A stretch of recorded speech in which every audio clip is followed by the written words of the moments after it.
Yo, what is going on everyone? Thank you for joining me for another manga chapter review.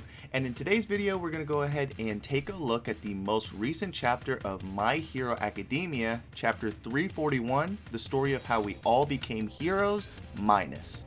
And before we jump into the review, guys, I just want to go ahead and start off by saying, holy, you guys are absolutely insane. My previous video for the My Hero chapter review for chapter 320 is almost already at 700 views. You guys are absolutely insane. I can't believe you guys actually are really supporting and liking the video to that extent. That just honestly, it made my month. It made my entire month. It may have even made my entire 2 months, to be quite honest with you. I just can't believe you guys are just that awesome and just that invested into the chapter reviews. So I will do my absolute best to bring you guys the best manga reviews I can. I do plan on bringing you guys a Jujutsu Kaisen review after this, and as well as a Fire Force review.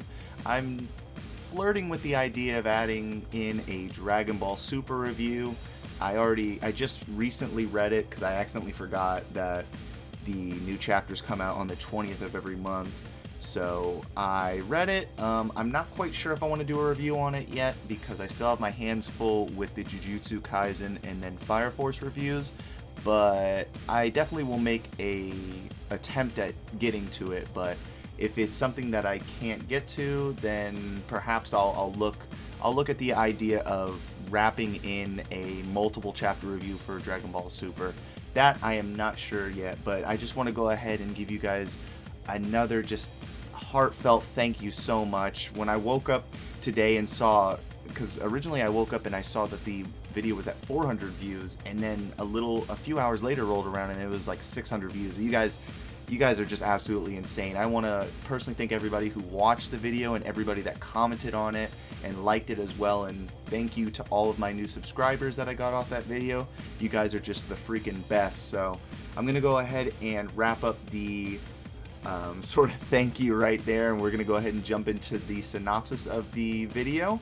But before we do that, if you guys do like today's video, I please consider you guys, let me do that. And before we jump into the synopsis part of the video, I just want to go ahead and let you guys know, if you guys do enjoy today's video and are as in love with anime and manga as I am, please consider sticking around and hitting that subscribe button, as well as let me know what you guys thought of the video down in the comment section below. And with all of that mushy stuff, guys, out of the way, let's go ahead and jump into this damn review. So starting off the chapter, we begin with Toga revisiting her old home.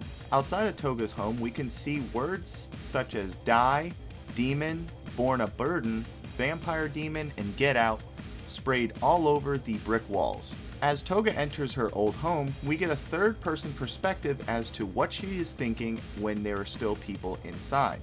We get to see memories with people saying things such as, "We did everything we could, but it just wasn't enough. That girl is a demon child." With these words perfectly reflecting the thoughts of Toga's parents, she continues onward into her old house. With revisiting every single room, she reminisces about a suppressed memory that each room held. As Toga makes her way upstairs, she reminisces on her family telling her that no one's ever going to accept that creepy side of yours, as well as her peers and classmates telling her that no one will ever like you. Himiko-chan's face is so scary. Toga now entering the final room of her old home, she reminisces of when she was young and still living there. She remembers a dream that she had when she was little, where she says that she wishes she was a little birdie. While she's dreaming, she also says that she wishes that she was Kei-chan.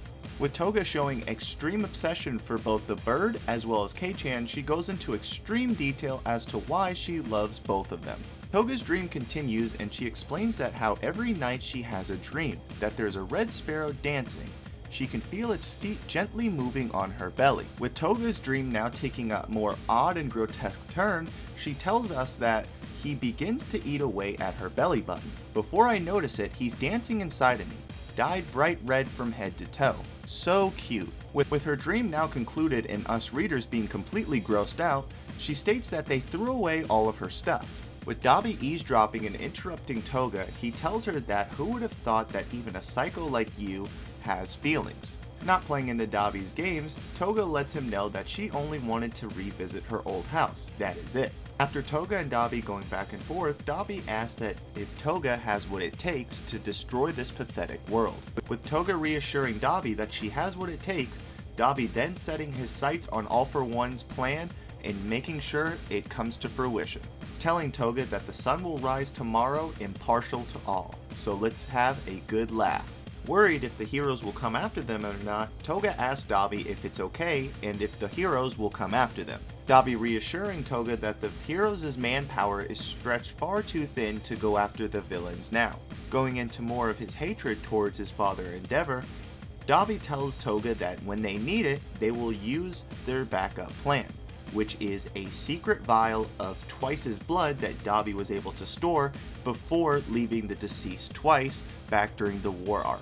Now with Dabi and Toga's ideals finally aligning together, we then are switched to both All for One and Spinner. Spinner, immediately hearing a disturbance in the entryway of their hideout, notices Shigaraki, but this time he is formless. All for One letting Spinner know that there is no need to worry, Tomura's recovery is progressing smoothly.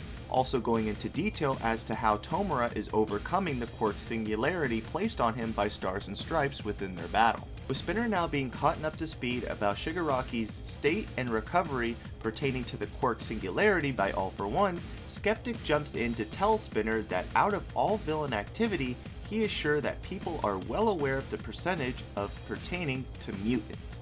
Further telling Spinner that thanks to the acts of both the Liberation Army as well as the League of Villains, these actions have given hope to all mutants around the world. Telling Spinner that we, the remnants, paved the way, but it was you, along with the early League of Villains, who brought that figure to the public eye. Your costume was but a mere imitation nonetheless, it became a beacon of hope for many mutants. With Spinner not being enthralled by Skeptic's idea, he tells him that he's sorry to say this, but they've got the wrong idea. Further telling Skeptic that he's never had any grand ideals. With Skeptic not wanting to hear any of Spinner's pretentious bravado, he tells him that the die has already been cast. The escaped prisoners and rebels are awaiting your arrival. You shall be the one to pull the trigger in Redestro's stead. Feeling conflicted, Spinner finally gives in to both All for One and Skeptic's viewpoints by telling them it doesn't matter what a small fry like me thinks. This can't be stopped anymore. With All for One and Skeptic now planting seeds of persuasion within Spinner's head, he says whatever, I'm done thinking about it. If it's for Shigaraki's sake, I will. With Spinner's mind made up, we enter into the final panel of the chapter where All for One tells him, that's right Iguchi-kun, anyone can become someone else's hero. Having inspired and motivated other mutants, Spinner now assumes the role as the League's captain. And alright guys, that is going to go ahead and wrap up the synopsis portion of chapter 341 for My Hero. Now we're going to go ahead and jump into my thoughts and my overall personal review of the chapter itself. And man, was this definitely an interesting chapter to be sure. I definitely really enjoyed how it gave more depth to a lot of the League of Villains, especially Spinner, because I feel as though definitely Spinner has been the most overshadowed villain within the League of Villains thus far. So I like how Horikoshi definitely gave a lot of love and detail to Spinner.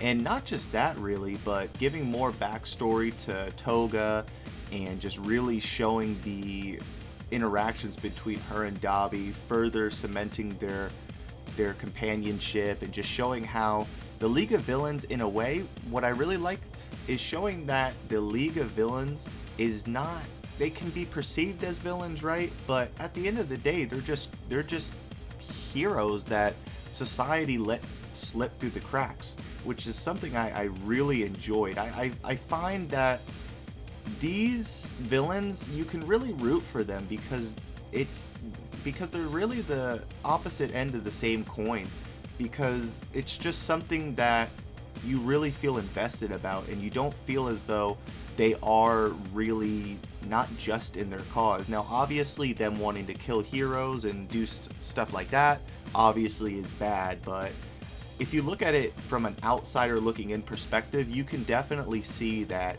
they do have some legitimate grievances that the heroes have caused. So I really do, like I said before, I really do like how they gave a lot of love to Spinner. I like how this chapter was a very narrative based to help emphasize all of their backstories and help get us a little bit more acclimated and acquainted to their backstories.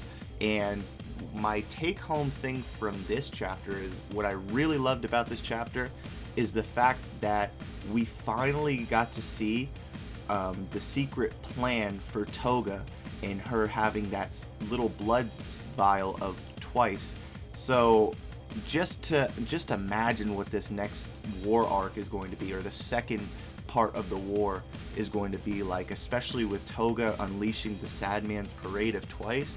That is absolutely going to be incredible. Just imagine how it was in the Deka fight, but on a grand scale now. That's just going to be super crazy to see. I honestly, I can't wait.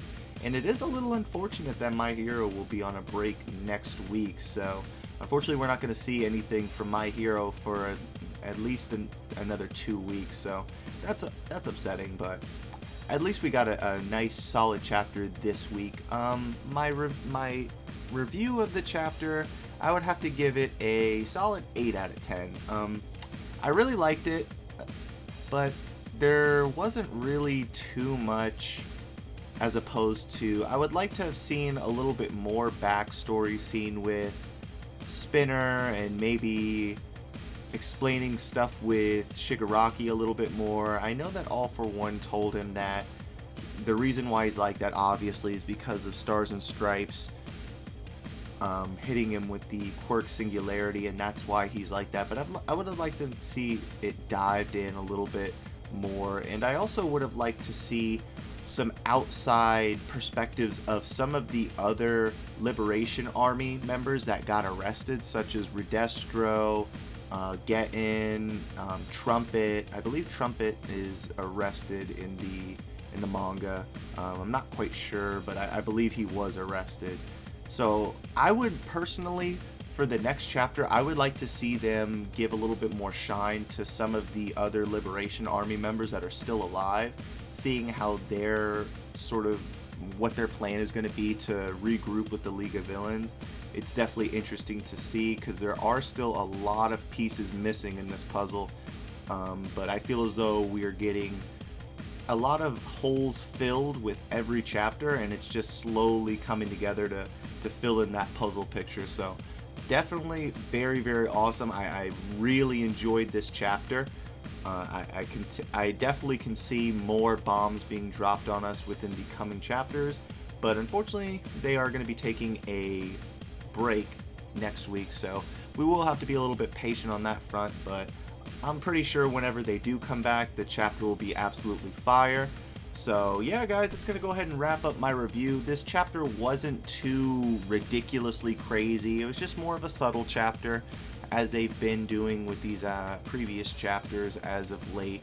I would say the last big bombshell we got was the traitor being Aoyama being revealed to us.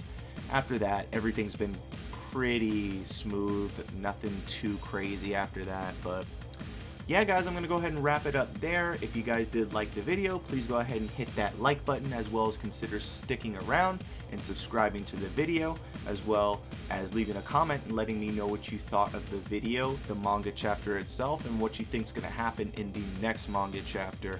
So yeah, guys, I'm going to go ahead and end it there.